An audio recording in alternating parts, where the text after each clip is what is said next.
पाटण्याच्या आसपासचे अनेक जिल्हे, आरा अशा जिल्ह्यामध्ये अशा प्रकारच्या टोळ्यांचं दहशतवाद चालायचा. अपहरण, खंडण्या, हत्या, राजकीय हत्या आणि मग राजकीय हत्या करणाऱ्याला संरक्षण. एकेकाळी बिहारचं चित्र होतं. आज ते तुम्हाला बीड आणि कल्याण, अमरनाथ, डोंबिवली आणि ठाण्यात दिसतं. की बीडमध्ये कशा प्रकारे गेल्या काही वर्षामध्ये हत्या केलेल्या आहेत आणि त्या हत्यांच्या मागे कोण आहे, हा, आणि कोणाकोणाच्या हत्या झाल्यात आणि त्या हत्या दाबल्या गेल्या. कल्याणमध्ये, अंबरनाथमध्ये हा मुख्यमंत्र्यांच्या चिरंजीवांचा मतदारसंघ आणि जिल्हा आहे. हा मुख्यमंत्र्यांच्या लाडक्या चिरंजीवांचा जिल्हा आहे. गेल्या काही काळात विशेषतः यांनी वेगळा संसार मांडल्यापासून या भागामध्ये महिलांवरील अत्याचार, लूटमार, दरोडे, बलात्कार, मुलींच्या हत्या याचं प्रमाण वाढलंय. गुंडांना कसं अभय दिलं जात आहे आणि या सर्व काळामध्ये लाडके खासदार ते फिरकतही नाही. कालची घटना, अक्षय शिंदे नंतरची जी घटना घडलेली आपण पाहिली, ती अत्यंत हृदयद्रावक, धक्कादायक अशीच. हे सगळे लोक कल्याण, अंबरनाथ आणि बीडलाच का असतात? का? अक्षय शिंदेचं तुम्ही निवडणुकीपूर्वी एन्काउंटर केलं, मला राजकीय फायदा हवा होता. आता हा जो एक नराधम पकडलेला आहे, ज्याने त्या मुलीची हत्या केली, लैंगिक अत्याचार करून हत्या केली, लक्षात घ्या,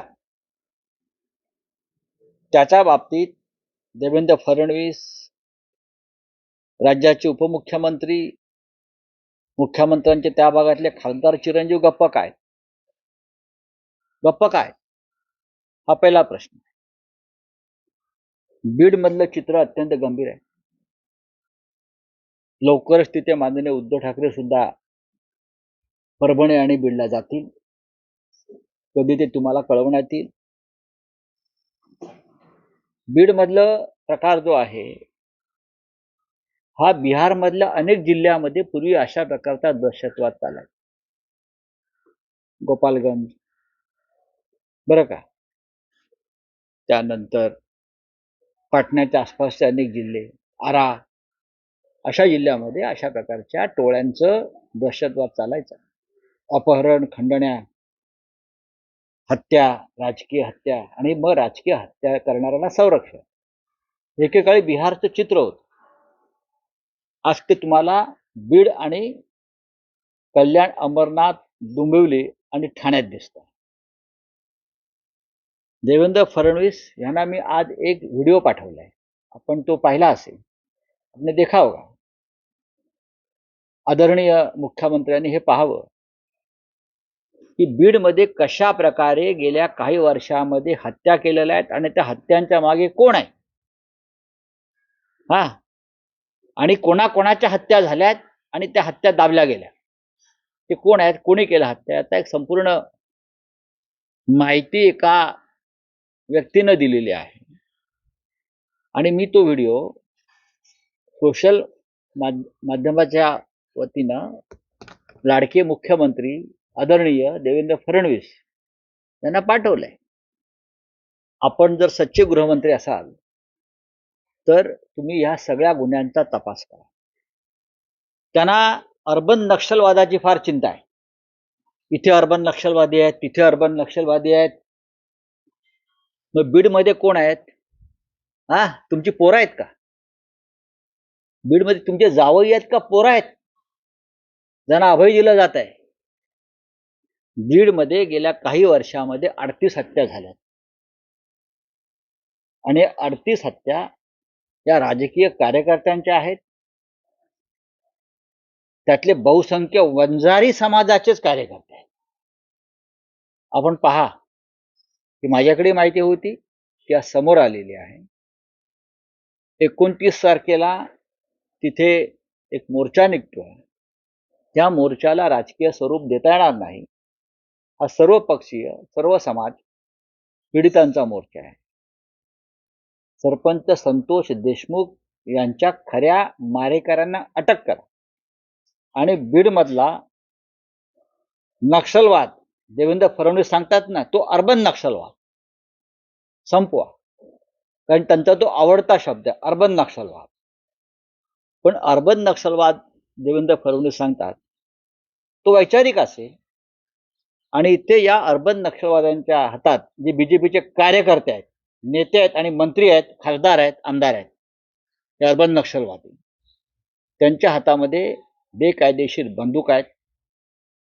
ते खून करतात भर रस्त्यावर आणि तो खून पचवला जातो. बीडमधल्या अर्बन नक्षलवाद्यांना भाजपचं, राष्ट्रीय स्वयंसेवक संघाचं किंवा देवेंद्र फडणवीस यांचं संरक्षण आहे का, हे त्यांनी सांगायला पाहिजे. तुम्ही जेव्हा आमच्याकडे एक बोट दाखवता तेव्हा 3-4 बोटं तुमच्याकडे वळलेली आहेत. बीडमधल्या हत्याकांडांचा, गुन्हेगारीचा सूत्रधार हा तुमच्या मंत्रिमंडळात आहे. तुम्हाला लाज वाटली पाहिजे देवेंद्र फडणवीस. एक नाही 2 मंत्री त्या भागातले ज्याने ही हत्याकांड घडवलेली आहेत, हे तुमच्या मंत्रिमंडळामध्ये आहेत. कोणी भाजपमध्ये आहे तर कोणी अजित पवारांच्या मंत्रिमंडळात आहे. शाहू फुले आंबेडकरांची नावं घेता ना तुम्ही. मला लाज वाटते का यांची नावं घ्यायला? असा त्यांनी महाराष्ट्र घडवा असं कधी मार्गदर्शन केल्याचं माझ्या तरी स्मरणात नाही. देवेंद्र फडणवीस, आपण खोटं बोलण्याचं कृपा करून थांबवा. आपण राज्याचे मुख्यमंत्री आहात, आपण कायद्याचे रक्षक आहात. या राज्याचे गृहमंत्री जे आहात आपण झालेला, ते फक्त विरोधकांचा काटा काढण्यासाठी झालेला नाही किंवा आपल्या सहकाऱ्यांचे आणि आपल्या पक्षाचे गुन्ह्यांवर पांघरून घालण्यासाठी आपल्याला गृहमंत्रीपद मिळालेलं नाही. आपल्याला महाराष्ट्राच्या जनतेचं, माय भगिनींचं रक्षण करण्यासाठी दिलं. आपल्याला खूप चिंता असते लाडक्या बहिणींची, बरोबर ना? त्यांचे लाडके भाऊ आहात ना आपण. लाडका भाऊ, देवा भाऊ, लाडका भाऊ. परळी आणि आसपासच्या परिसरामध्ये अनेक लाडक्या बहिणींचं कुंकू पुसलं गेलेलं आहे आणि ते कुंकू पुसणारे तुमच्या मंत्रिमंडळामध्ये आहेत.